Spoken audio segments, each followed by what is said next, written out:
listen to reason? Will you open your eyes? Devin in Floral Park, how are you? Fine. Thanks for waiting. Yes. Oh, no, it's fine.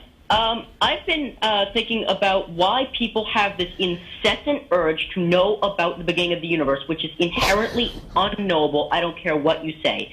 And I believe it will hurt the scientific community if the Big Bang Theory, which we assert to be true, I know that we say that, oh, it's still just a theory, and if it's wrong, it's wrong. But unfortunately, if we keep putting out this Big Bang Theory, and it turns out to be wrong, it will give the religious community ammunition against us. And I believe that it's a religious desire that's making us stalk the beginning. Hey, Devin, Yes? if you don't care what we say, why should we keep you on the line? No, I'm saying, my question is, why do we incessantly want to know about the beginning? It's more of a, why do we want to know this? Yeah, it's because of who we are. We're naturally curious. It's a big old honking question that we don't have a complete understanding of. Why wouldn't you want to know? Wait a minute. I would like to just say that there's tons of people that I don't think even care. Yeah, there probably I mean, are. I work with Yes, people that I don't and think are pursuing that another thing is question. that But it's not a religious question. They make it a religious question. I mean, there are people who make it a religious question. The fact that people have offered religious explanations doesn't make the question religious. You could offer a religious explanation for anything. I mean, you could say that angels hold us to the ground as an explanation for gravity. But that doesn't make the question of gravity any less natural. Yeah, and I would say that on the program when I address it, I normally point out that this is a theory put forward by physicists and astrophysicists, I guess, cosmologists, and I hold no position on it because it's far above my level of comprehension. I know the most basic things that I've read, but I certainly am not one that would say that I'm qualified to defend that theory, and so I tend to just say, and so, what are your reasons for thinking God did it? But your fear that this is, oh, if it turns out to be wrong, we'll just be given ammunition to the religious. No, and that's a completely unfounded fear, because what we're talking about here is a scientific theory. This isn't a hunch. This isn't a meager hypothesis. This is a theory, and that's the graduation point. And science puts forth all of its theories and models as tentative explanations, and they are the best explanations given the evidence that we have, and nobody's asserting that it's absolute truth. What we do know is that the Big Bang model has been confirmed by direct observation of cosmic microwave background radiation. That the predictions that this theory made bore out evidence. And so while it may be that our fundamental understanding of the origins of the universe change and continue to grow and continue to develop, I think that's inevitable, it's not like we're going to turn this on its head. It's almost impossible that we would turn Big Bang cosmology on its head that in such a way that it would give opening to religious models. And my point is that we're trying to figure out what happened at the beginning, and you say that that's because of who we are. But look at who works on the Big Bang Theory. One of the major people who influenced it. I'm not sure of his name, but he was, I think, the person who coined the Big Bang Theory. Although the term Big Bang was actually used as an insulting joke. But one of the people who worked on it was, in fact, a priest. I don't care. I believe that the people who want to know about the beginning are trying to figure it out simply for a reason to talk about the beginning. It's a religious fear. That's absurd. What difference does it make if it was a priest? Do you know how many priests and theologians have been responsible for scientific discoveries throughout the course of history? How many religious people? Well, Hawking just came out and pretty much clearly stated that he doesn't think that a God is necessary for it based on his knowledge of it. Yeah, and Laplace did too, but Hawking's a little newer. But the fact that somebody who, look at who worked on it, it was a priest. So what?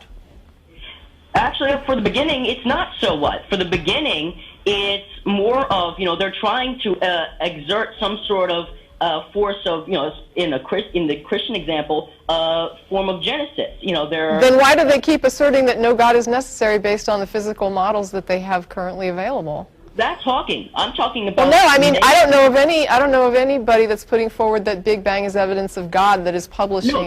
No, because they know that would be inherently rejected by the scientific community. Of which they are. Yeah, and here's the other thing. Your thing is, look who started this. Priests were doing it. Well, who cares as long as they got to the right answer? I don't care if their goal was to try and confirm Genesis. They failed. That's the point. They should be applauded for that. Yeah, but I'm saying that it's irrelevant what happened at the beginning, and that trying to figure out what happened to the beginning is a waste of time. Why?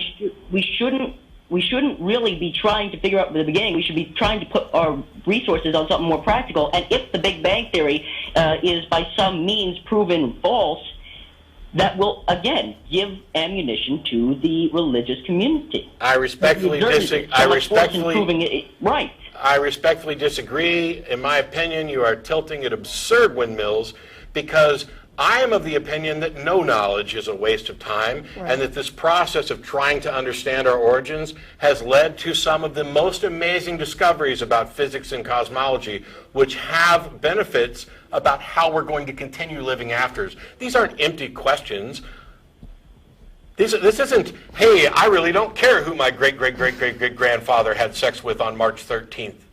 That's not the equivalent question. These are big questions. And the things that we learn while trying to answer this question help us answer other questions. And some of those questions I think you'd probably think are kind of important.